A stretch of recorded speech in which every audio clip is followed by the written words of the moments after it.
Hallo alle. So today I have a presentation for you guys, a short video, and this video is about the grammatical tense das Perfekt. So you're gonna watch through these slides as I go through and explain them to you. Feel free to take notes. Feel free to rewatch parts. And yeah. So, das Perfekt. Erste Frage. First question. What is it? Was ist das Perfekt? Das Perfekt is known as the conversational past tense. It is also known as the two-word past tense because it has two elements to it. There's another kind of past tense that has one word instead of two, but that's for a later date. The two-word past tense has two elements to it. Those elements are A, a helping verb, and B, a past participle. So first we're going to talk a little bit about the helping verb. The helping verb in a perfect sentence follows the typical rules of a verb going into the second position of the sentence. That's where we normally find our verbs. The helping verb can only ever be one of two verbs we already know, haben or sein. Those are the only two words it could ever be if we're writing a sentence in the perfect. So really quick, I'll give you a moment. Refresh yourself on how to conjugate these two helping verbs, starting with haben. So we have here ich, du, sie, es, wir, ihr, sie, und sie. Take a moment if you're taking notes or do it in your head. Write out the conjugations for haben.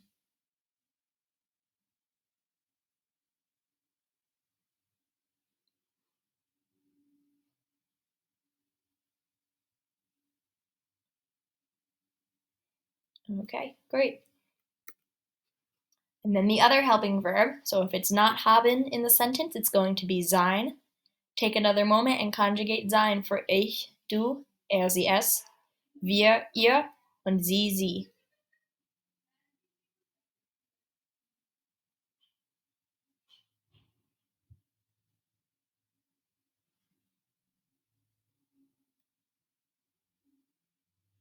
Great. So here are some examples of sentences using the perfect, and I have examples with both haben und sein, and they're conjugated correctly in the sentence. So we have here, ich habe gestern mit Ellen und Rachel gespielt. Second example, du bist im Sommer nach Pennsylvania gefahren. And another one with haben, ihr habt sehr gut gearbeitet. So these sentences are all written in das Perfekt, which is the two-word past tense, because we have a word here, the helping verb that we talked about, and then these words at the end, and these are known as the past participle. So the past participle is the verb associated with the action. And there are a few general rules on how to put a verb in its past participle form. So rule number 1, most past participles begin with a ge prefix, so a g. Zum Beispiel gemacht, gespielt, gegessen. A second rule, regular or weak verbs participles end in t. So these three examples here, gemacht, gespielt, gesagt. And then on the other side, irregular or strong verbs participles end with en. Zum Beispiel gelesen und gegessen. What are strong and weak verbs? Maybe you learned about this a little bit in middle school. Maybe you need a refresher if that's the case. We can go over that in class. Here are some examples of weak and strong verbs. So sagen, machen, spielen, arbeiten, tanzen. These are all examples of weak verbs. So verbs that would get the T at the end. Gesagt, gemacht, gespielt, gearbeitet, getanzt. Strong verbs, on the other hand, these are the ones that have the en. Gesehen, gelaufen, gelesen, gegessen, gefahren. So building a sentence, now that we know what the two parts are, we have the helping verb, like haben and sein, and we have the past participle, which is our ge word. Most sentences use haben as the helping verb. Zum Beispiel, ich habe meine Hausaufgabe gemacht. but not all verbs. Most of them, but not all of them. And there's a rule to that. Some verbs, typically verbs that describe motion from point A to point B or a change in state, use sein as their helping verb. So, ich bin durch den Park gelaufen. Laufen means to run or walk. It's an action, unlike cooking or reading, that shows motion from point A to point B. You're running from point A to point B. And because of that, we use bin or ist or bist. We use our sein word instead of haben. Think of, if you're writing notes, maybe jot down a couple of other verbs that you know that may show motion from point A to point B. What words might we use sein with instead of haben?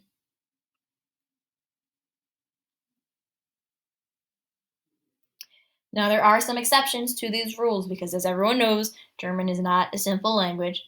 So, some of the exceptions to this in particular rule, besuchen.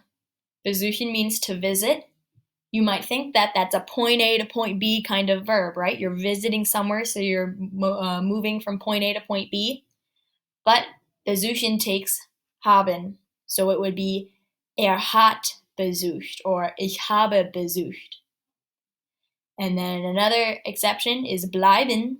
Bleiben means to stay. There's absolutely no motion from point A to point B. But it takes sein. So if you're staying somewhere or you stayed somewhere, ist geblieben oder ich bin geblieben. And then another one, this is a really funky exception. Sein means to be, but it's still a verb. So because it's a verb, it has some sort of past tense. So sein, again, doesn't mean moving from point A to point B. There's no motion. But this one also takes ist, or it also takes sein. And the past tense, if we see here, is gewesen. So this is an exception to many rules because it doesn't have a T at the end. It doesn't even look like sein.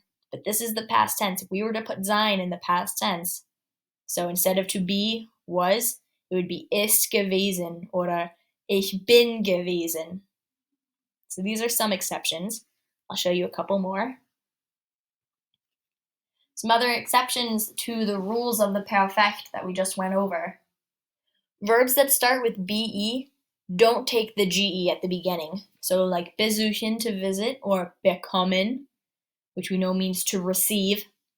It doesn't have a ge at the beginning, and that's because it would be kind of clunky, right? Gebesucht, gebekommen. It kind of sounds funny. So they just take the be at the front, and that's it. Also, verbs that end in ieren, when they're in their normal state, verbs that end in ieren don't take the ge either. So some examples of these kinds of verbs: telefonieren, fotografieren, another word that we learned back in Gesund Essen, probieren. They don't take a ge at the beginning either. So, along with your notes that you've been taking, what I want you to do now is pick 10 verbs, excluding the examples below. So I have a little chart to show you what I want you to do. You're going to create a chart using 10 verbs of your choice, minus these 3, and show them in their perfect tense.